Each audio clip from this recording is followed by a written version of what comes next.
Jay Dyer from Jay's Analysis. Just went to crazy party. Is it New York party? Woo! It was what R. Kelly refers to as the after party. And the event was scrumptious, sumptuous. It was something to behold. And I thought I would do a video based on my analysis in my award-winning book. I've given my own book a reward for myself. Hasn't actually received rewards yet. I think it will one day. Especially now that I've been to this party in upstate New York. And we're going to do an analysis of this movie. And this party was a lot like the movie. And oh man, I would tell you about this party, but I don't think YouTube would allow it. But if you want to read more of this kind of an analysis that you're going to see in this video, you can go to jaysanalysis.com and you can buy my book, and you'll see a whole bunch of analyses along the same lines.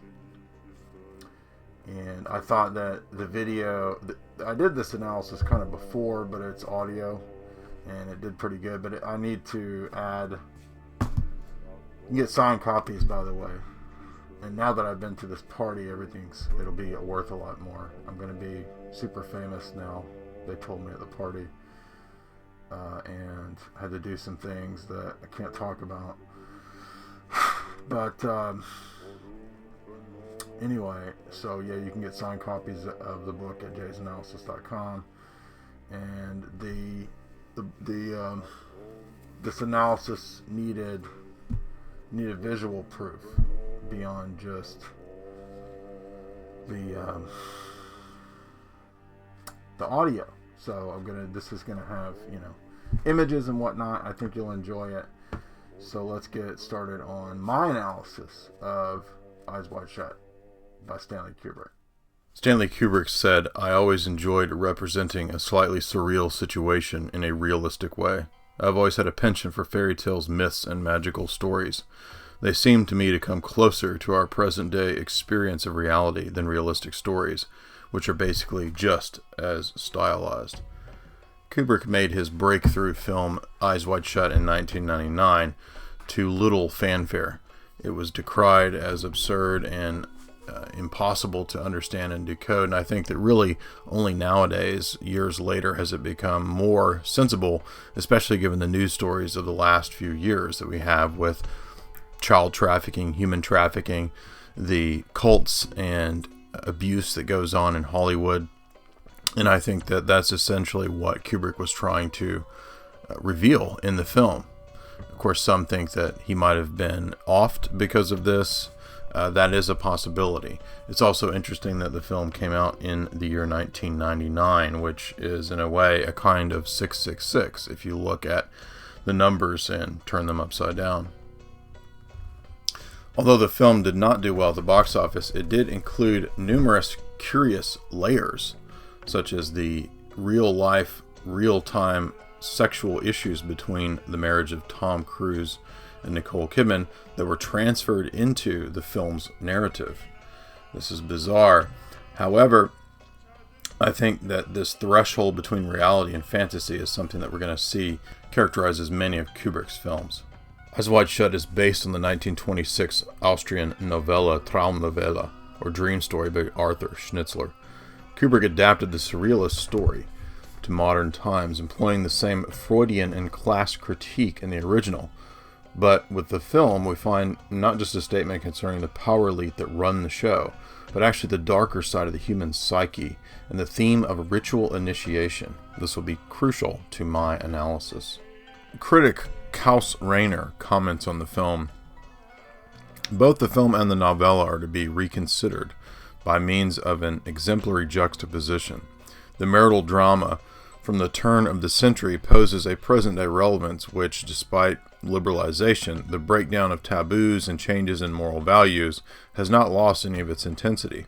the yearning for intimacy, for a satisfying relationship, but as it's simultaneous endangering by our unconscious desires, feelings, and fantasies. Arthur Schnitzler, a medical doctor by profession, was admired by Freud for his knowledgeable descriptions of psychic processes. They were not friends, but they had a great respect for one another. It is said that it was only the children of Freud and Schnitzler who played together and with each other, and which gave occasion for the correspondence between the two. The show that Kubrick wants to draw our attention to is both the film itself as well as reality. Kubrick wants viewers to realize that reality is run like a show, by the showmasters behind the veil of the Videodrome. The viewer will not only be forced to reflect upon the decadence of the Eastern elite establishment, but embark upon a kind of shamanic journey, a revelatory experience wherein the viewing of the film itself will become an homage to the present social hypocrisy, as the film is a would-be voyeuristic step into the sex lives of others. In this regard, it functions as an initiatory mirroring process, a mirroring of the desire of the individual both to pass judgment on the taboos contained in the film while simultaneously attending its showing.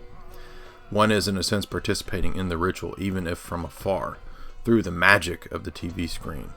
In this regard, it is Bill Harford, the Tom Cruise character, who will represent the average film goer or the average guy, maybe even the upper middle class guy. While most reviews of the film focused on the social and political factors, none of them considered the initiatory aspects and frameworks of the film as I will. The average film goer is watching because he or she is curious about the Hollywood secrets and lives of the stars, exemplified in the endless racks of Hollywood gossip rags at your local grocer. Of course, average Joe also likely went just to get a glimpse of Nicole Kidman's backside, and while this might seem crude, Kubrick intends the viewer to realize the hypocrisy in just such an action. Given that most will morally assess the film's secret society cult in a negative fashion, at least in the late 90s. Eyes Wide Shut is thus a descriptor of the ocular handicap of the spiritual vision of the audience, as well as Bill Harford in the film, who in many ways exemplifies the average guy in the audience. None of us truly grasps the fullness of the film early on, or where it's going to take us, in much the same way as the human psyche and its weakness in terms of the socio-political power base embodied in the oligarchy of the film that rules our world is hidden from our view, or our eyes are wide shut. This power base is not, according to Kubrick's film, the average political candidate or wealthy doctor in New York or lawyer. In fact, this is precisely Kidman and Cruise's character status. They are unwitting inductees. Of course, it's also arguable that perhaps the Nicole Kidman character is not unwitting. She seems, in some sense, to have been a part of this all along, and maybe she's leading the Cruise character into this cult. Throughout the film, as I said, though, the viewer's eyes are wide shut to the reality of the real power structure, just as Cruise in the film Bill Harford tends to be. It's only at the end, when the veil is removed and eyes are opened, that they actually say they have opened eyes.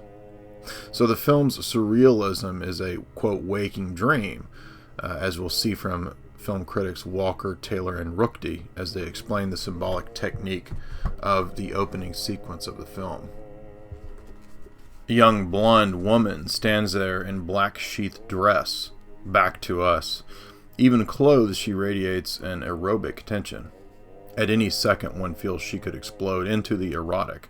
Suddenly, she lets her dress slither to her feet, and for a fleeting moment is brazenly naked. Then, the screen blacks out, as if an eyelid has closed, reflexively, to mask what the retina had glimpsed. Exposure and denial, temptation and retreat.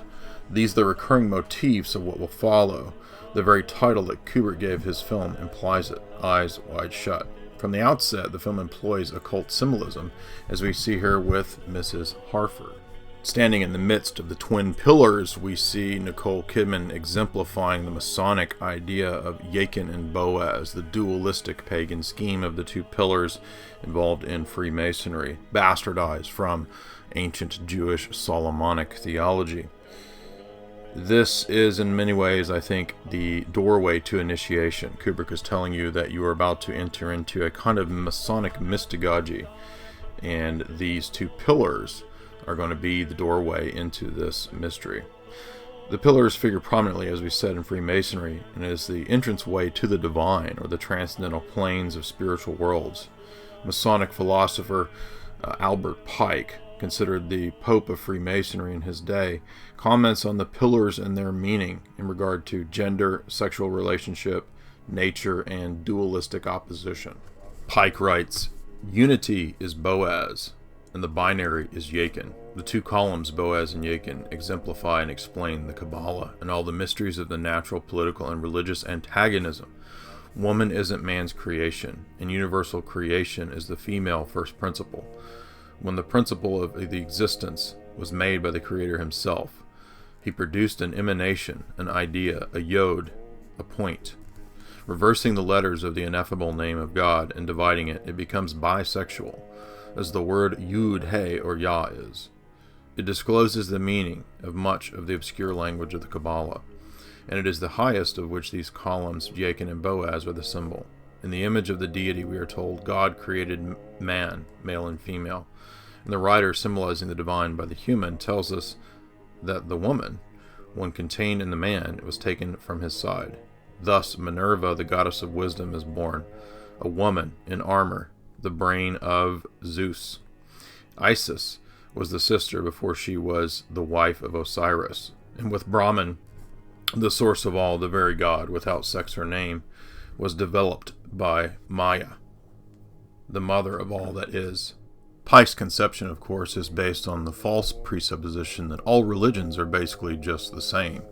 Since they're all the same, they all boil down to metaphysical principles and dialectics that just manifest in different clothing or cloaks over time. However, that's of course not the biblical view, and what's interesting about Eyes Wide Shut is that by the time you come to the end of the film, or the presentation, or the story, or the narrative, or many of Kubrick's other films, the idea that there's a demonic elite, which is actually presented in the film, lines up more so with Christianity, more so especially than anything that Albert Pike presented in his repackaged and regurgitated paganism.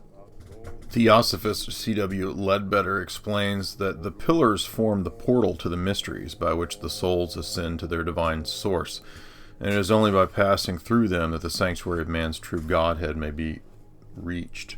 The divine splendor, which, when aroused in the depths of the heart, indeed establishes its dwelling place in stability. The film's narrative shows an obvious preoccupation with sex rights and initiation, and ultimately the issue, I think, is the dissolution of the moral structures of the middle class of the Harfords as they pass beyond the gates of inhibitions.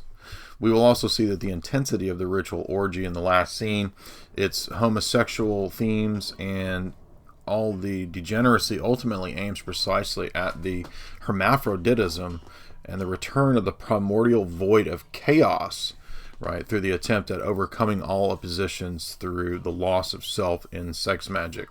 The viewer is also, I think, being led about through entering the pillars, entering further into the gates, so to speak, from the vantage point of the viewing camera, and thus penetration, right, in double senses here. You penetrate the mysteries to peer into how the cryptocracy itself governs mankind from behind the scene.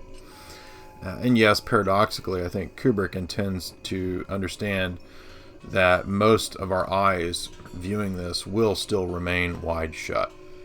Mired in marital frustrations related to sexual intimacy, the Harfords prepare for a bourgeois party hosted by Victor Ziegler, played by Sidney Pollack, Dr. Harford's wealthy patient.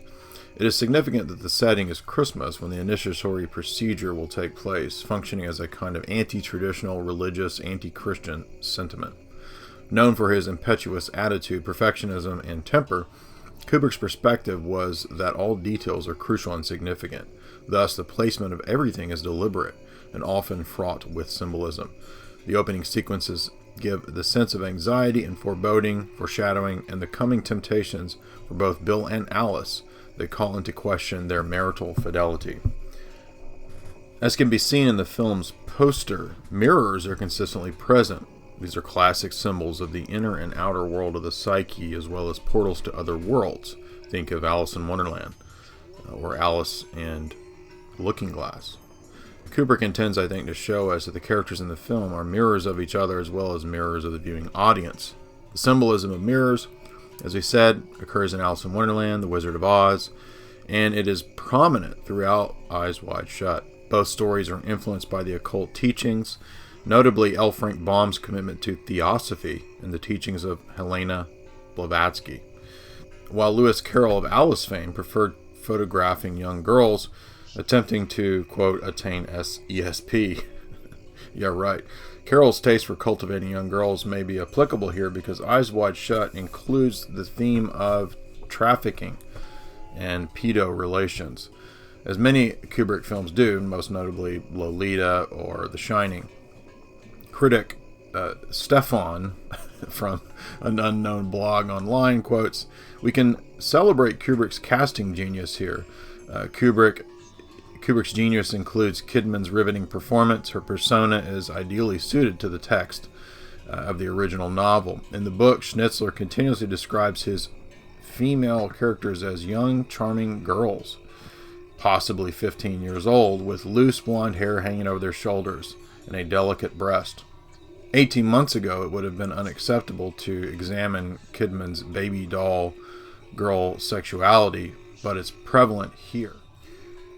The author of The Wizard of Oz was a theosophist, according to author Jamie Hanshaw. He claimed inspiration from a spirit who gave him a magic key to write the tale, which was published in 1900. The books were to be a theosophical fairy tale incorporating the ancient wisdom of the mystery religions. The word Oz is important to all Thelemic magicians, as it is not only derived from children's books, but from gematria. In Hebrew, the word is spelled with the letters Ayin and Zayin, which adds up to 77. According to Aleister Crowley, this number represents magic acting upon the world of matter. It can be expressed as the number 1, the grand number of ritual magic, and multiplied by 7, the number of manifestation, 7, 11, or 77. Thelema, of course, is the cult started by British occultist and founder of the religion, Aleister Crowley. Crowley believed himself to be a prophet guiding the world into a new aeon or age, known as the Aeon of Horus. As a practitioner of ceremonial and ritual sex magic, Crowley was also an operative, an asset of MI5, British intelligence, according to Dr. Richard Spencer in his Secret Agent 666. Interestingly, Crowley's magical sex themes are what underlie the entire philosophy and presentation of Kubrick's Eyes Wide Shut. Is this an indicator of what the real religion of Hollywood is? Many commentators on Eyes Wide Shut have posited connections to mind control and the CIA's MKUltra programs, which dealt with actual testing and drugging of children and mental patients and prisoners to see what the effects would be with brainwashing and electrodes and so forth. And I think that this is worth mentioning in relationship to Eyes Wide Shut, but I don't think that's the full thrust of the movie. It is an important theme in the film, but I think if the analysis of this movie stays on that level, it misses a lot of the deeper points. A more holistic approach would be to use such stories as allegories or metaphors for transformation, such as The Bluebird, if you've seen that film. The metamorphoses of initiation into the mysteries on the part of Bill and Alice and the audience is, I think, what's really going on here. All these stories have theosophic undertones and symbolism, and thus they do constitute, in my view, initiatory rites, even to the point of the recommended reading of Oz and Alice by Aleister Crowley for aspiring magicians in order to understand the process of psychochemical, alchemical transformational change on the process, in terms of the process of the mind. When the Harfords arrive at the party, we see a clear symbol of what kind of initiation they're undergoing. It is the left-hand path. We see clearly an inverted pentagram, and as I can tell, that's the only scene where you actually do see an inverted pentagram.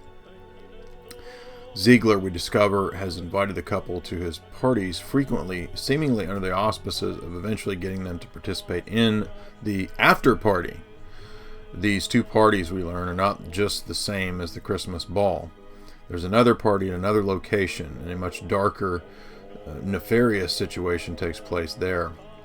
Harford's old college buddy Nick Nightingale accidentally, quote-unquote, stumbles into Bill, and they discuss Nick playing the piano at both parties. Intrigued, both of the Harfords resist the temptations to sleep with other people at the Christmas ball.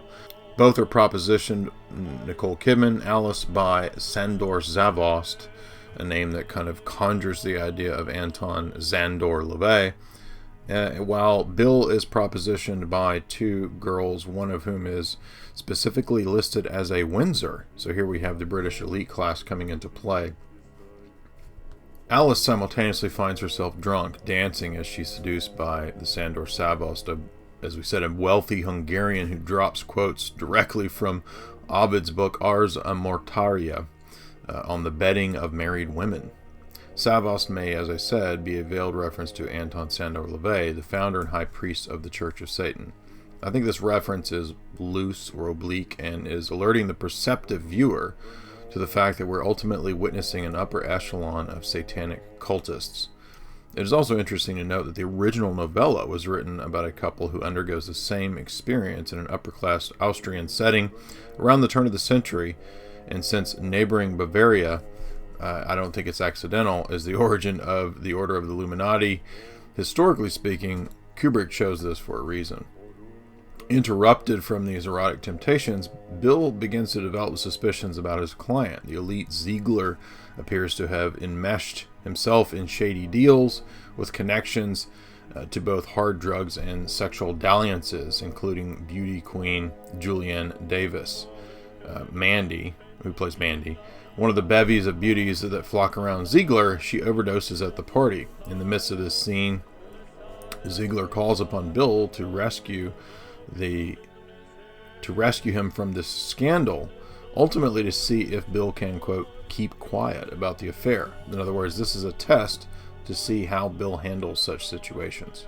It's important to notice that both of the events, one for the Nicole Kidman character and one for the Tom Cruise character, have been designed to test their ability to keep quiet, or perhaps in a way to maybe get dirt on them. If Bill Harford goes along with Ziegler, then Ziegler has dirt on Bill being involved in the cover-up of Bill's dirty laundry. At the same time, Nicole, if she cheats, she will be implicated in Sandor Zavost having dirt on her. So in other words, these are both affairs intended on testing to see if they can keep quiet. Mandy is curiously spoken of here in this scene as asleep, while above her is a portrait of a nude woman in the same pose, as if to allude to the film's thesis of a thin borderline between fantasy and dream. Bill's reality as a planned synchronicity also comes into play here. And not only this, Alice will actually undergo a similar incident while lying in bed later, half asleep, mumbling and mouthing a dream about her being at the orgy that Bill attends. Diagnosing Mandy as stable, Dr. Harford aids by checking her pulse and advising that he cannot continue to allow her to have this crazy lifestyle. She needs to stop the drug use, stop being feral, and while we don't know whether the overdose was an attempt on Mandy's life or whether it was a real overdose, regardless, either way, the event is a test for Bill, and that's what's key. This was planned, and at every stage, Bill is being led along. In the next scene after this, we witness marital argumentation, and then the next day, the mundane events of going about daily business. The curious symbology in this scene is that in the background, you do see inverted pentagrams on the drapes, and I would venture that this is intentional. Now, as Alice moves about through the condo, we'll see her go past images of gateways and gardens that are prolific throughout the apartment in terms of her paintings, indicating again, I think, that this is a film about the subconscious and its desires as well as initiation. These two themes, by the way, are linked. Gardens also bring to mind Eden and the expulsion of Adam and Eve from the Garden of Eden due to sin. It could also refer to their coming initiation into the Garden of the Gods, so to speak, at the ritual. So Bill and Alice are soon to experience this underworld in the overworld, if you will. And I'm meaning by the underworld the subconscious that is going to be manifested in their external, conscious, daily living world. Note the meaning of the garden and its perennial symbology according to scholar J.E. Searlot, as he explains. The garden is the place where nature is subdued, ordered, selected, and enclosed. Hence it is a symbol of consciousness as opposed to the forest, which is the unconscious, in the same way as an island is opposed to the ocean. At the same time, it is a feminine attribute because of its character as a precinct. A garden is often the scene of processes of conjunction, of treasure hunts and connotations which are clearly in accord with the general symbolic functions that we have just outlined. Meanwhile, Bill has taken leave at this point to visit a patient who has passed away, and he determines to begin his languorous escapade for an extramarital affair.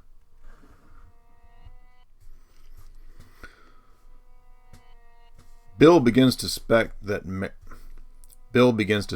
eventually that marriage is a shackle, for others too perhaps, and Sandor had tried to convince Alice of the exact same thing. Listless Bill moans and roams as he seeks sexual fulfillment amongst the streets of the city, and passing several hookers and sex shops, we notice that this theme is that there's repression, right? The Freudian theme that obviously influenced a lot of Kubrick's films. Harassed by a group of frat boys, apparently for no reason, Bill is called a homosexual and resolves to cheat as he's strengthened in his intent. And then we also get the impression that sex is almost a kind of obsession that everyone has access to except for Bill. Wandering further into his malaise, a gorgeous prostitute named Domino, played by Vanessa Shaw, propositions him and invites him up to her apartment. Bill concedes and steps down for a bit into the world of the lower class, right? So keep in mind there's class warfare present in most Kubrick films, especially something like Spartacus. Now here it's Bill, the upper middle class, almost perhaps lower upper class, elite New York physician who's kind of stepping down to the level of the prostitute. And what we find is that here in this realm, sex kind of functions as a commodity. The lower and upper class attitudes of the film regarding sex are more or less synonymous, whereas it's only the upper middle class that are and feel bound by the legal obligations of marital fidelity. For Domino, as well as for the elites at the orgy, sex functions as a means of survival, pleasure, and ritual.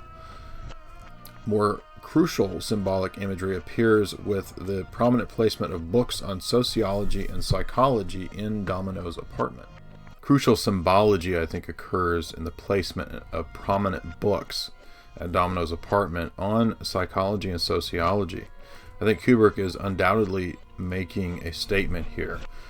In terms of social order, not the one that most people think, however, it's definitely true sociology that a world is run by powerful people, but it's not just powerful moneyed elites, it's a cryptocracy of occult elites.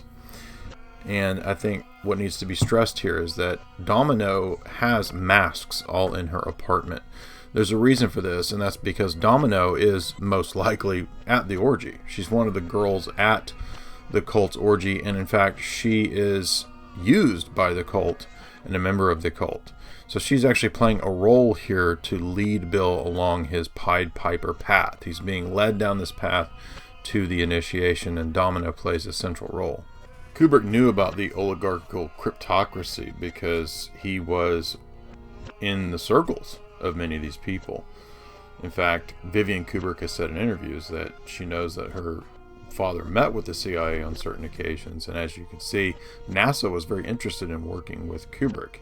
Here he is presented with George Mueller, at that time the head of NASA. So I think we have to look at these connections that Kubrick saw as the real power structure in the world, and that's why you see films like Dr. Strangelove actually presenting something like the Rand Corporation in a satirized form, but was actually a very powerful force in terms of socially engineering the 20th century. The symbolism of the mask, as I said, is very crucial because it will be an important part of understanding the ritual scene. I think we have to look here to a bit of philosophy. As Bill is interrupted from his adultery and bows out of Domino's offer, the placement of the mask in Domino's apartment, I think, functions as a key to determining her meaning. As we said, it was not accidental. In the philosophy of existentialism, the mask is a symbolic image of society as a whole. Jean-Paul Sartre said, masks ultimately hide our true identities beneath the exterior facade that we all erect. And so, in a way, they're kind of what we all do. It is an image, in a way, of human psychology and praxis.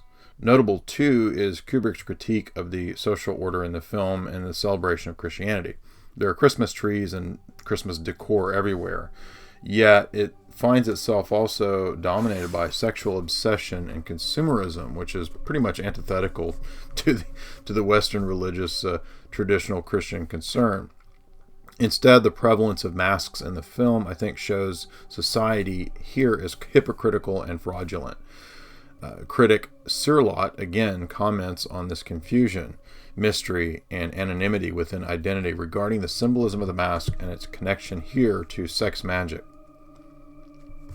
All transformations are invested with something at once profound and mysterious and of the shameful, since anything that is modified so as to become something else while remaining in the thing that it was must inevitably be productive of ambiguity and equivocation. Fraser, in his Golden Bough, has noted similar peculiar masks that, in used throughout initiation ceremonies in various religious cultures, in oceanic peoples, for example, the masks simply are a face, and this comes to express the solar and energetic aspects of the life of process. So in other words, the process of life itself is shown in the face, as the face goes from youth to middle age to old age. The face is in many ways read symbolically, not just as reality, but as a kind of mask for the soul. If one believes in a soul, then the human face is in a way a mask of the soul. So I think a lot of layers and a lot of levels of meaning are being played with here in Kubrick's imagery, but that will be very important when we get to the point of the ritual scene, because everyone, of course, wears masks. Beyond that, I think Kubrick wants the viewer to see the world as unmasked. That is, how it's really run, how things really work, and that at the top there's a secret team of wealthy upper class who remain in the shadows.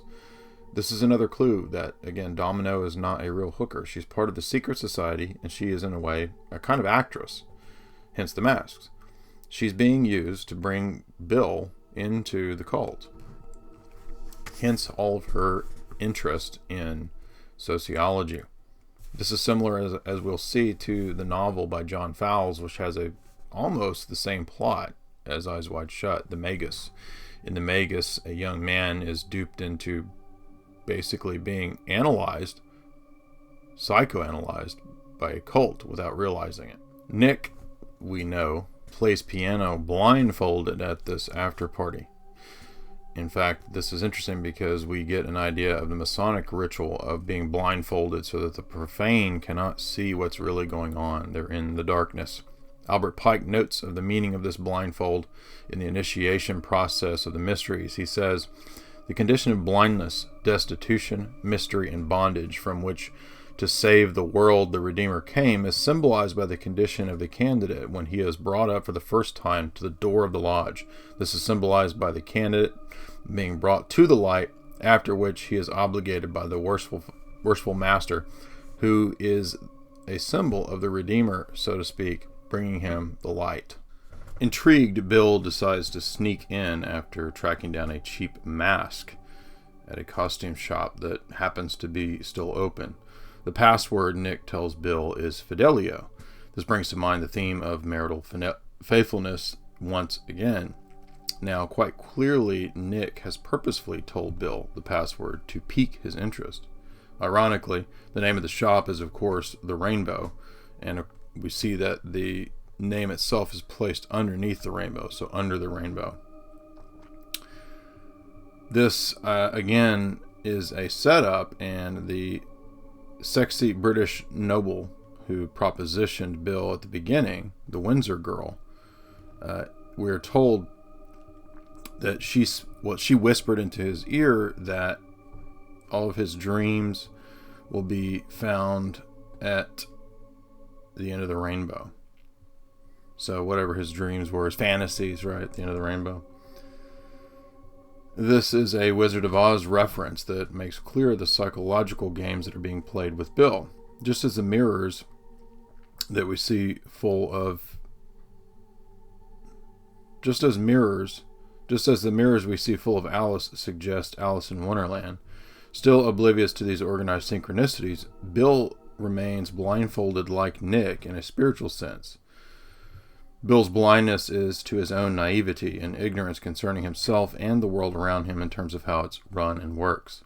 All the clues have been before him the entire time, and he is being led like a lamb to the slaughter, should he choose to see it, of course. In a way, this is similar to the plot of Wicker Man, where we see the cop being led down the path to his own destruction. The events are Bill's initiation. This whole process is, and in regards to his fidelio, his faithfulness, right, either to his wife, to his ambiguous sense of middle-class morals, or ultimately to the cult, should he enter it, should he pass the test. This is the meaning of the password. It should be noted as well that the cult retains these sexual magic elements, whereas the profane seeker is in the darkness.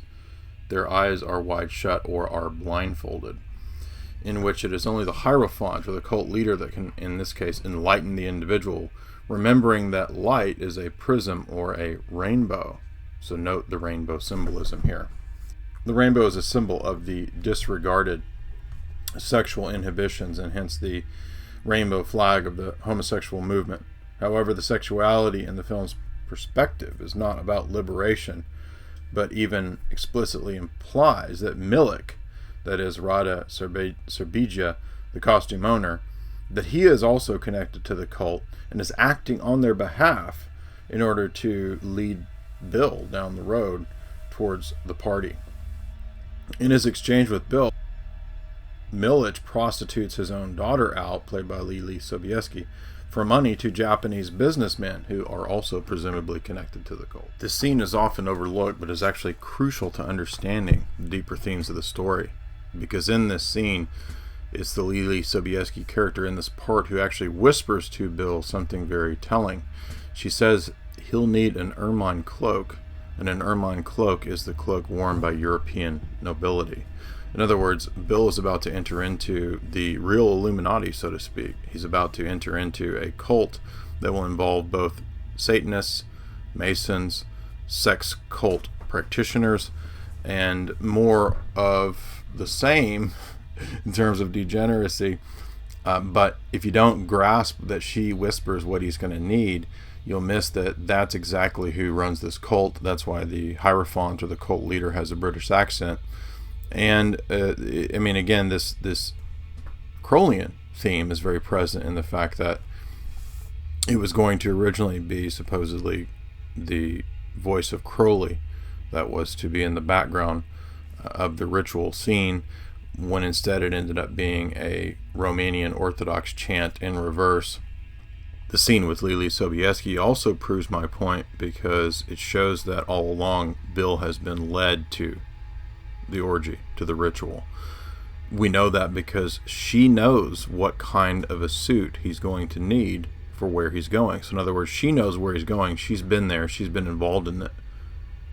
So in other words, she knows where he's going. She's been there. She's been involved in this. She's part of the child trafficking. And this is why this is an important aspect of the film that a lot of people have overlooked. Although that's not shown in the movie, it's implied through these scenes that this is what the elite are up to. Desirous for adventure, Bill takes a cab to the mansion, and donning the mask and cape, he successfully infiltrates using the password. Within the estate, we witness the solemn form of an initiation ritual, where a magic circle of gorgeous supermodels who are almost nude are inducted into an elite kind of cult in a Catholic mass or black mass presided over by a figure who resembles a cardinal. The closest analog to this would be something like the Crowleyan Gnostic Mass, or something from the OTO, the Crowleyan spin-off group based on his thelema. The masked balls, of course, go back to ancient times, yet in the past few hundred years they have come to mark the party life of certain cadres of the upper echelons of power, Renaissance Britain had many masked balls, as well as in France. And according to Vatican insider and exorcist Malachi Martin in his famous book Hostage to the Devil, such ritual orgies are actually not unknown in the circles of Hollywood and the rich and the elite. Such orgies are not unknown in the circles of the elite and Hollywood. Martin details the account of a black mass at a lavish estate purportedly attended by a transgender individual, Martin, whom he claims to have exorcised. The idea of Hollywood being involved in black masses and Satanism should not be surprising. It goes back to the founding of the Church of Satan by Anton Sandor Lervet, and even worse groups, perhaps back to the story of the Black Dahlia. Martin writes of the exorcism he participated in: when the curtains parted, Richard Rita, that is the transgender individual, could see a low altar at a table at the end of the pool. Above each altar there hung an ornament in the shape of an inverted triangle. At its center there was an inverted crucifix, the head of the crucified resting on the angle of the apex of the triangle. From the interior of the house he now heard the low peals of an organ, and someone was burning incense there, so the fumes drifted out lazily across the air, slowly twisting like blue serpents. The guests started to undress in an unconcerned fashion, each dropping their clothes where they stood. At each pair there was a chalice, and they handed it and began to drink from it, following the rhythm of Satanist Father Samson, and then all men and women engaged in copulation, chanting, and an orgy. This is Martin's account of something that supposedly he witnessed. Of course, Martin is himself a dubious character. I'm speaking of Malachi Martin here. But this testimony is very interesting because it's very reminiscent, very similar to the events that we see in Eyes Wide Shut. Note as well the double-headed eagle above the hierophant at the ritual. The double-headed eagle, of course, is straight from Freemasonry. It is the 32nd degree of the Scottish Rite, and it signifies both good and evil as dialectical opposites. This is, of course, a pagan Gnostic view. And in the case of Bill, as he's introduced to this cult, he is tricked into revealing his identity. And the masked attendees give the impression that the cult is going to actually murder him. So this is a group that has a lot of power.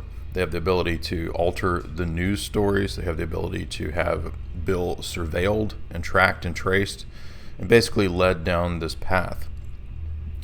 In the midst of this, of course, a girl steps forward to ransom herself for him. So human sacrifice seems to be involved in this cult as a potential aspect of their worship. And the woman offers herself, as she says, to redeem him. This mimics the biblical doctrine of blood atonement and redemption. I suspect that Mandy here is, earlier in the film, the girl who was saved by Bill after having overdosed. She wants out of this sex slavery and cult and mind control, and even at the cost of giving up her own life. Her way out will be a redeeming death, as Bill later discovers her name in the next day's obituary. Note as well the similarity in the imagery of Eyes Wide Shut to the Rothschild balls that we're going to see. Photos that emerged of the 1972 Rothschild ball that included many Hollywood stars and wealthy elite was very reminiscent of things that you might see in the film Eyes Wide Shut. So I think that Kubrick had probably seen these kinds of things, and this is exactly what he was recalling. In fact, this is no stranger to mainstream news stories. In fact, the Eyes Wide Shut party also recalls recent stories of Prince Pavlos of Greece's heaven-hell themed birthday party. And in this party we see the image of the Windsors wearing obviously the same type of garb, and other attendees of the party, including Prince Michael of Kent, the Grand Master, the Mark Master of Masons at this party. This party also included, according to the Daily Mail, erotic dancers walking on stilts, and as you can imagine, I'm sure much more went on at the after. In fact, in 2012, when it was revealed that Dominique Strauss-Kahn, former managing director of the IMF, was involved in precisely just these kinds of Eyes Wide Shut style parties, or parties finet, lavish champagne affairs that were organized around orgies and brutal anal sex, as other reports recall.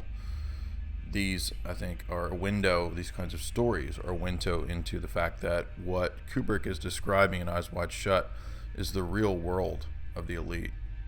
In fact, just one more of many of these kinds of stories came out in 2016 with the case of Jeffrey Epstein and his sex slave Lolita Express, wherein the lavish parties also included underage girls and young prostitutes being flown in private jets servicing the elites of the planet.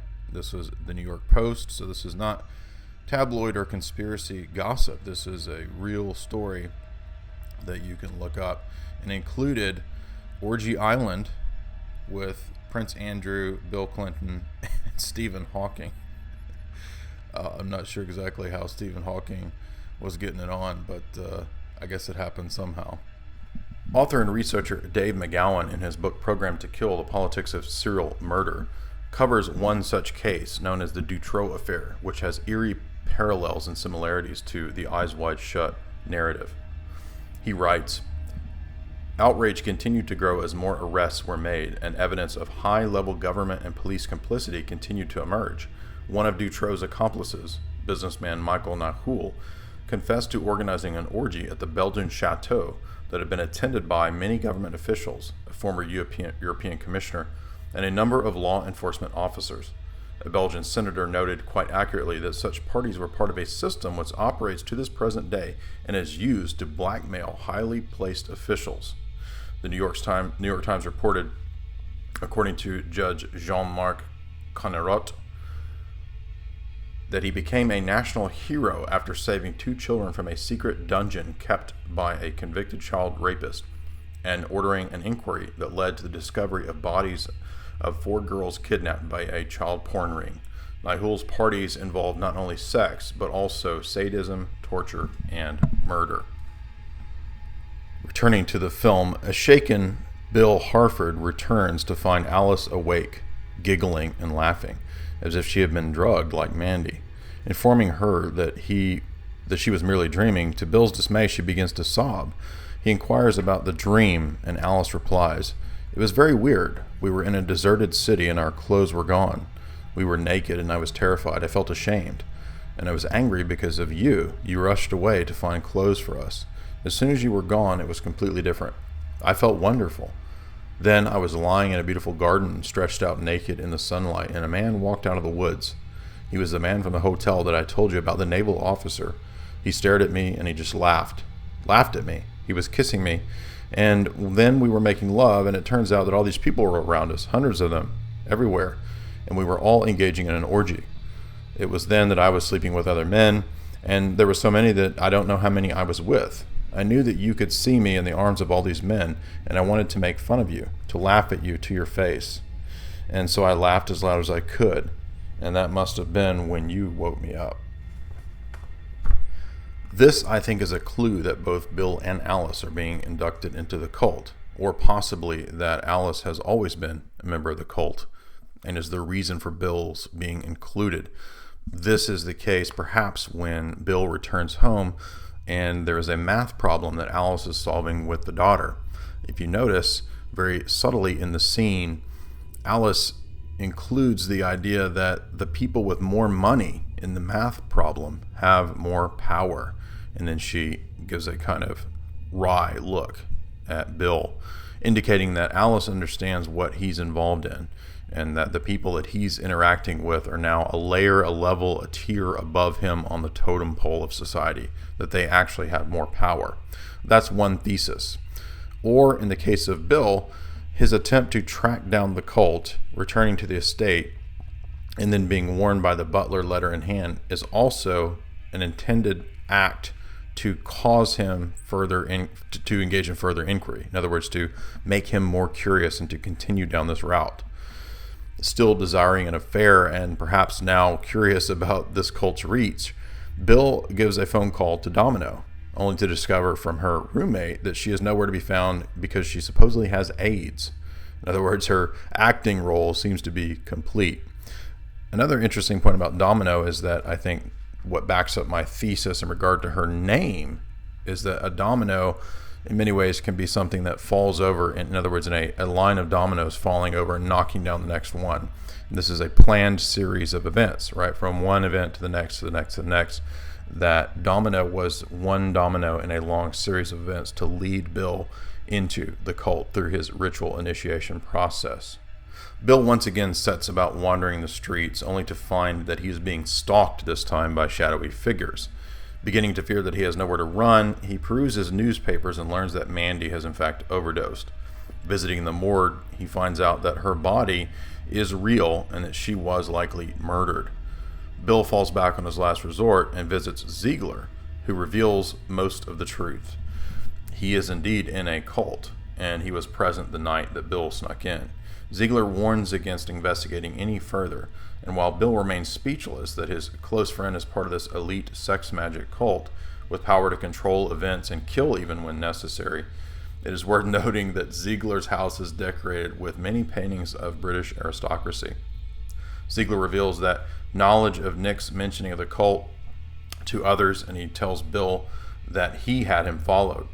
Ziegler explains, Bill, suppose I tell you that everything that happened here, the threats, the warnings, suppose I said all of that was staged. It was a kind of charade, that it was all fake, to scare the crap out of you and to keep you quiet, where we know that you would never talk about what you'd seen.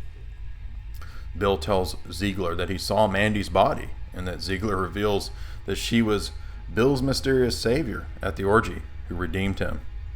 Bill retorts, what kind of a charade ends with somebody ending up dead? We discover that the dark truth is that it was in fact a ritual murder. One question that might be raised at this juncture is, why a sex magic cult? Well, as noted above, the symbolism has already been conveyed in numerous instances of pillars, pentagrams, Alice and Oz references, all of which culminate at the ritual orgy at the heart of the film. And as we said, all of this is very blatantly Crowleyan. There is also the hermaphroditic and alchemical union of opposites doctrine that I mentioned earlier in Crowley, that is believed to be overcome or transcended by this sexual abandon.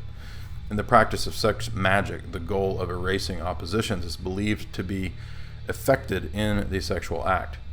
Traditionalist philosopher Julius Evola echoes Pike's original comments at the beginning of this chapter and explains that the attempt to overcome dualities and the affecting of the psychosphere through such actions is the purpose of this occult working. The separation of the sexes is a special method of manifestation of the dyad principle, which also conditions the division between spiritual and nature, ego and non-ego. If there exists a metaphysical coincidence, as we have seen, as John Scotus Erigena recognized it, then there may well be a relationship between the experience of transcendence through sex and a non-dual state that permits a direct extranormal action on the non-ego of the outer web of events. Let us recall that this is the classical Platonic version of the myth of the original hermaphrodite, and of a power such that it struck fear into the gods and was attributed to that before being split. So in other words, here is Evola saying that sexual magic is just ancient pagan psychodrama repackaged. But in many ways, it's important to understand this is actually how these cults view their actions. The cults believe that these things are real and that they really do have an effect. So while most people may not understand the world this way due to modern rationalism and scientism, many pagans and occultists do understand the world this way. In regards to the movie's ritual scene, in regards to the magic circle, Evola also writes, here it is a matter of the chakra, or the chains or wheels consisting of couples who perform ritual coitus together in circular formation. The middle of the circle is the lord of the wheel, together with his companions who officiate and direct this collective operation. An adept who has had perfect initiation is needed to perform this function. Overall, this is a collective and partly orgiastic evocation of the goddess, the latent force within the group, a force now aroused through the realization of acts and visualization of images by the individual pairs until a fluidic or, quote, psychic vortex is created and used in the operation. A similar method performed for the benefit of others is used in professional magic rites. tantric chakra have been convened by princes for specific purposes, such as propitiation of success in war. So this is the whole idea behind the pagan psychodrama, and this is the worldview of the elites, according to Stanley Kubrick. I think this is correct, and I'm not promoting the works of Julius Evola. I think his critique of the modern world is very insightful and very good, but as you can see, this idea of returning to some ancient pagan psychodrama really is already the worldview of our moneyed elites, and is therefore degenerate and destructive. Indeed, as we will see, the Crowleyan elements of Kubrick's film are made evident. For the purpose of sexual orgies in a ritual context, American historian and philosopher R.J. Rushdoony comments on the ancient pagan perspective of primordial chaos and ecstatic frenzy, which is perfectly applicable to the magical ritual shown in Eyes Wide Shut's cult. He writes, "In ancient fertility cults, which as genetic faiths enthrone the lowest as the primary, a return to primordial chaos as a means of social regeneration. The fixed, lawful, and rational were late and higher developments, supposedly, and thus less basic and essentially viewed as sterile. Closeness to the primitive was closeness to creativity and vitality. Chaos itself was the principle of regeneration. Saturnalia, the primitive festival, its orgies and rituals involved the confusion in forms of incest, bestiality, and perversion, and were necessary rites as supposed means of social regeneration. In fact, the festival is present as a reenactment of the first days of the universe, or the creation myth or narrative, the Urzeit, the eminently creative era. The rebirth of nature and the rebirth of society both require this return to chaos, supposedly. The festival is thus celebrated in the context of myth and assumes the function of regenerating the world. In the Thelemic Crowleyan view, the goal of the individual magus is the overcoming of all taboos, oppositions, and dualities, which is a fitting description of both Bill, Alice, and this cult. Occult researcher Stephen Flowers comments, "To understand completely what Crowley is saying, one must understand the cosmology, which is ultimately monistic, that all things are one. All apparent opposites are in reality unities. This is how Horus is united with Set. They are the light and the dark opposites within the same unity. The same is true of the magic of Horus, which requires the passionate union of opposites. This is clearly how Crowley, in the Aeon of Horus, or the Age of Horus, sets it as a root formula of Satan. Here, as elsewhere, Crowley is using the familiar practice of antinomianism, that is, going against all law. In his Ritual of the Mark of the Beast, Crowley lays out the antinomian era and its practice. This is, in fact, the formula of this whole magic system, which is that all actions must be considered as perfectly, purely equal." You'll notice in the same scene, Tom Cruise's character Bill has his hand on his chest in a similar pose to the previous one of Crowley, the Oath of Secrecy. Now, this could be coincidence, or it could be there intentionally. We know that Kubrick put most things in his film that are there intentionally. Returning to the question of Bill, when he sees the lost mask on the pillow and that his wife is asleep this time around, we suspect either that Alice knows that he was there or that she is telling him that she is involved. Expressing intense sorrow, Bill breaks down weeping and tells her the whole story. It is within this scene that we can see Bill giving this supposed sign of secrecy, which a Masonic sign is an emblem of faithfulness to the order, which is borrowed in other sects, including those of Crowley. It also significantly conveys the character of an oath. The hand upon the chest with the forefinger extended is explained in Freemasonry to be the Oath of Secrecy. And having endured this ritual trial, Bill and Alice discuss their decision to remain married as a result, following his confession. Remembering their promise to take their daughter Christmas shopping that next morning, the couple continue their talk in the department store, which is a pivotal yet subtle scene. You'll notice the symbolism of this scene as we look at the magic circle. As you can see, their daughter is surrounded by the image of a game called the Magic Circle. This was done intentionally and cross references to the magic circle at the cult. The couple has now stepped into this magic circle. Their eyes are no longer shut. They have been illuminated to the real power structure in the world. They are aware of how the world really works. We had already seen the magical circle of women in initiation, which is curiously close to something along the lines of the Golden Dawn, the cult that Crowley first joined before starting his own. Golden Dawn writer Israel Regardie explains concerning this magic circle, quote, "The principal symbol common to every operation is the magic circle. By definition, this figure implies a confining space, a limitation, a separation of that which is from within from that which is without. By the use of this circle, the magician asserts within this self-imposed limitation he confines to his labors. He limits himself to the attainment of this specific end, and he is no longer in a maze of illusion and perpetual chained as a blind wanderer without aim." Think about how well this explains the character of Bill. The circle in which this magician is enclosed represents his particular cosmos. The conquest, self-inaugurated, of that universe is part of the process to attain this complete self-consciousness.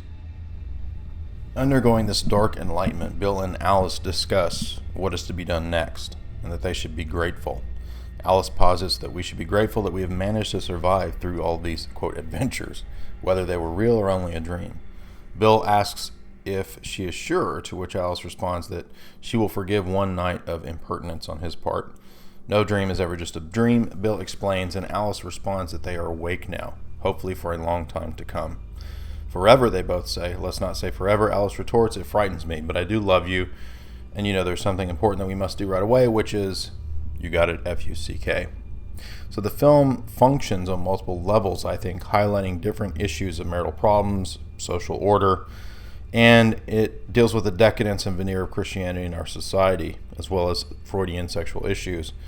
But that is only part of the story that Kubrick wants to tell us. The real story is the ritual journey of coming out of this dream state into an awakened state of how the world really works, and that is run by a kind of occult cryptocracy. The social power structure as it really is, rich elites who are into bizarre occult sex magic. This aberrant form of sex magic is a kind of psychodrama that is intended to effect changes on the spiritual plane. The magical surrealism of the film is an initiatory rite into the true intentions of its creator. The power structure is not merely focused around wealth and the attainment of assets, but a ritualized worldview that sees sex as a force for metaphysical power. And power over this drive and channeling it in a certain way gives power over the masses, as well as how to manipulate them with the sex drive.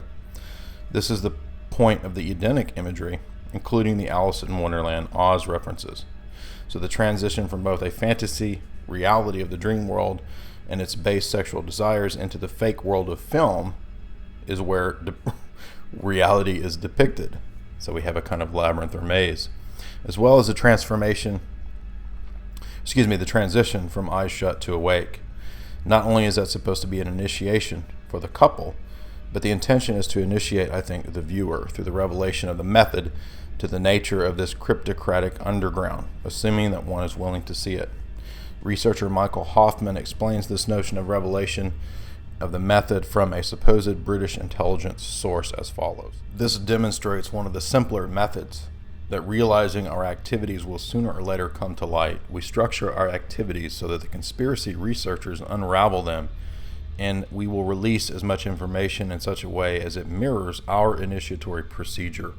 In this way, the more we are investigated, the more the masses of people are psychologically processed by the people who seek to expose us. The meme that constitutes our structure is then successfully mimicked within the consciousness of those who investigate us. Success can then be measured precisely as the extent to which our work is exposed. In other words, the meme of ritual sex magic and cults in pop fiction and pop culture is itself an intention intended to be a ritual process of processing the masses, and to expose it according to this idea or this theory only propagates it further. I'm not necessarily convinced of this. I think that it's also possible to genuinely expose these things because we begin to see that they ultimately don't have any substance other than a bunch of deception and a bunch of demonic paganism. All they result in is self-destruction, and the best way to avoid this kind of self-destruction is to reject this kind of a worldview. You've been listening to Jay Dyer's analysis of Stanley Kubrick's Eyes Wide Shut. If you like this analysis, you can purchase more of this kind of analysis in my book, Esoteric Hollywood. Thanks for watching.